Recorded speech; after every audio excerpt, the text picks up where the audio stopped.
सारे इलाज होंगे ने लेकिन तरीके करना होंगे ओले तू साख दे खड़ा रोड जाए रोड बनया तो साख नाली ओले तुसीं सुनाया होंदा भी मेरा डंगा वो भी लाई दिंदे कर हुण जिल्लै होई आ कम्म ते हुण तो सच लगे ते ये भी गल होने ने छोड़ने थोड़ी ना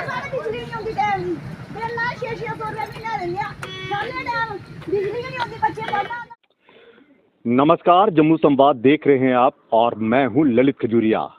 1 मिनट 15 सेकंड का ये वीडियो पूरी की पूरी गाथा सुना रहा है कि पिछले 10 सालों में किस तरह से यहाँ पर जो है विकास हुआ है। दरअसल ये वीडियो जो है वो मेरे मांद्रा का है और जब यहाँ के छमखोड़ के जो प्रत्याशी हैं भारतीय जनता पार्टी के राजीव शर्मा, जब वो वहाँ पर प्रचार के लिए जाते हैं, जनता से मुलाकात करते हैं, तो वहाँ पर कुछ महिलाएं अपना रोष प्रकट करती हैं और बताती हैं कि आपने किस तरह का यहाँ पर काम किया। दरअसल पहले ये इलाका जो था वो अखनूर के साथ था और जब डिलिमिटेशन हुई तो ये इलाका अब खोड़ छम की जो कॉन्स्टिट्यूंसी है उसके साथ जोड़ दिया गया। तब भी ये वहाँ के विधायक थे भारतीय जनता पार्टी के और अब ये यहाँ के उम्मीदवार हैं। तो ये वीडियो जो है वो कहीं ना कहीं नाराजगी जाहिर कर रहा है कि किस तरह से यहाँ की जनता जो है वो राजीव शर्मा से बेहद खफा है। ये वीडियो आप देखिए। जिथे भी कोई ना नहीं आया रोड एक लोग 10 लाख रुपया अपने बोलना दिता टैंकरा जे पाया फिर आखो है ना कख नहीं फिर जमीन भी चाहिए बाकी चाहिए अगर ऐसे विकास भी चाहिए है सब के थोड़ा बहुत तो ऐसे किस ना किस देना पौना ना अस आके हुआ भी सबके सारा नुकसान भी नहीं हुआ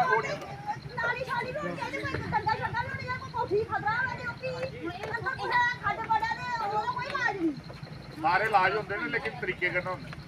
ओले तू साख दे खड़ा रोड जाए रोड बनया तो साख नाली ओले तुसीं सुनाया होंदा भी मेरा डंगा वो भी लाई दिंदे कर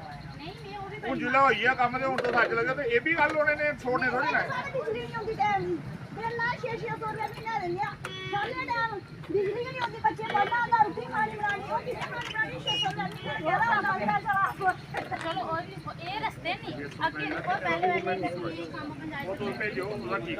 लेकिन बिल से आना पैंदी अगर बिल कनेक्शन आएगा बिल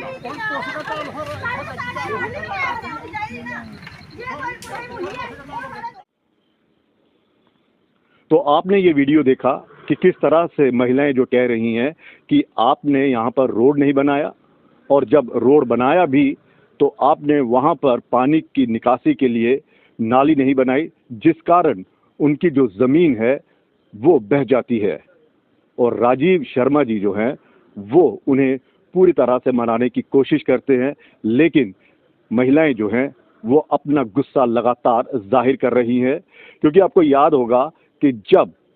यहाँ पर लिस्ट निकाली गई और राजीव शर्मा जो अखनूर से विधायक थे भारतीय जनता पार्टी के, वो सीट रिजर्व हो जाती है और फिर भारतीय जनता पार्टी अपने इस विधायक को, पूर्व विधायक को यहाँ पर शिफ्ट कर देती है, यानी कि छमखोड़ की कॉन्स्टिट्यूंसी में, और यहाँ का उम्मीदवार बनाती है। और उस वक्त आपने देखा होगा जब लिस्ट जो है वो जारी होती है, जो सूची जारी की जाती है, तब लोगों ने जबरदस्त विरोध प्रदर्शन किया था भारतीय जनता पार्टी के दफ्तर के बाहर और खूब नारेबाजी की थी और ये कहा था कि बाहर वाले व्यक्ति को आपने यहाँ पर लाकर हम पर ये थोप दिया है। हालांकि वहाँ पर कुछ लोगों ने अपने नुमाइंदे जो चाहते थे कि इनको टिकट मिले, जिसमें सुरेश शर्मा जी का भी नाम था जो डीडीसी के यहाँ के मेंबर हैं, और साथ ही साथ नरेंद्र भाऊ जो अब आज़ाद उम्मीदवार के तौर पर इस कॉन्स्टिट्यूंसी से चुनाव लड़ रहे हैं। लेकिन काफ़ी विरोध होने के बाद भी भारतीय जनता पार्टी ने अपना फैसला नहीं बदला और अब हालात ये हैं कि भारतीय जनता पार्टी भले ही विकास के नाम पर यहाँ पर वोट मांग रही हो, लेकिन भारतीय जनता पार्टी के जो प्रत्याशी हैं उन्हें काफ़ी विरोध का सामना करना पड़ रहा है। लोगों का ये कहना है कि पहले भी यही विधायक थे जब अखनूर के साथ ये एरिया था, लेकिन डिलिमिटेशन जब हुई तो अब ये छमखोड़ के साथ जुड़ गया, तो हमें फिर से वही नेता जो है यहाँ के उम्मीदवार बनाकर हम पर थोपा जा रहा है। हालांकि गृह मंत्री अमित शाह की आज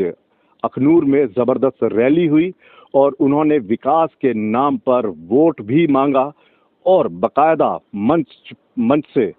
जो प्रत्याशी हैं अखनूर के मोहनलाल भगत जी और साथ ही साथ राजीव शर्मा जो कि छम और खोड़ की कॉन्स्टिट्यूंसी से उम्मीदवार है भारतीय जनता पार्टी के, उनको वहां पर खड़ा करके लोगों से वोट मांगा। लेकिन ये वीडियो बता रहा है कि किस तरह से विकास हुआ है। हालांकि 3.5 साल का वक्त मिला था विधायक जी को काम करने का, लेकिन लगता है कि विधायक जी जो हैं वो उस कुर्सी का आनंद लेते रहे, लेकिन काम शायद उन्हें पूरा नहीं करवा पाए। और जनता ये कह रही है कि भाई साहब यहाँ पर बिजली नहीं आती है, बच्चे जो हैं उन्होंने पढ़ाई करनी होती है, काफ़ी मुश्किलों का सामना करना पड़ता है, लेकिन आपने हमारा ध्यान नहीं रखा। और अब जनता उसी से परेशान है कि पहले ये विधायक थे तब भी नहीं काम हुआ और अब डिलिमिटेशन के बाद हमारा एरिया छमकोट के साथ जोड़ दिया है तो फिर से वही नेता हमें दे दिया गया है। तो क्या ये जो 10 साल गुजरे या फिर 3.5 साल का जो वक्त था पीडीपी और भारतीय जनता पार्टी के गठबंधन की सरकार का, क्या उस दौरान काम नहीं हुआ? क्या ये जो विकास के नारे लगाए जा रहे हैं और कह रहे हैं कि हमने बहुत ज़्यादा विकास किया है, तो ये वीडियो क्या उस विकास की पोल खोल रहा है? हालांकि बिजली का मुद्दा, जो बिजली के बिल आ रहे हैं, वो मुद्दा भी इन महिलाओं ने उठाया और पूर्व विधायक जी कह रहे हैं कि भाई साहब आप यहाँ पर बिजली खर्च करेंगे तो बिल तो आएगा ही, यानी कि आने वाले दिनों में जब यहाँ पर स्मार्ट मीटर लगेंगे और बिल और ज़्यादा दुगने हो जाएंगे तो फिर जनता इसी तरह से विरोध करेगी, लेकिन नेता जो हैं वो खामोश रहेंगे और इस मुद्दे को वो ठंडे बस्ते में डालने की कोशिश करेंगे। ये बिजली का बिल जो है ये भी भारतीय जनता पार्टी के गले की फांस बनता जा रहा है। हालांकि विधायक जो हैं, पूर्व विधायक कोई भी हो, किसी भी पार्टी का हो, उन्हें लगता है कि ये जो जनता के मुद्दे हैं ये सिर्फ हवाई ही हैं, क्योंकि इनके जो बिल आते हैं उन्हें इन कुछ लेना नहीं होता, क्योंकि ये विधायक होते हैं, मंत्री रहे होते हैं, तो जाहिर सी बात है इन्हें खुद की इतनी परवाह नहीं होती है। लेकिन जनता जब इस बिल से गुजरती है या फिर सड़कों की इस मुश्किलों से गुजरती है तो वो दर्द जो है वो जनता ही जानती है। और अब देखना ये है कि क्या राजीव जो शर्मा हैं उनका विरोध इसी तरह से होता रहेगा। फिलहाल ये वीडियो आप फिर से देखिए और इस वीडियो ने भारतीय जनता पार्टी के उम्मीदवार की नींद उड़ा दी है। और अब देखना ये है कि विपक्ष जो है वो इस मुद्दे को किस तरह से लपकता है।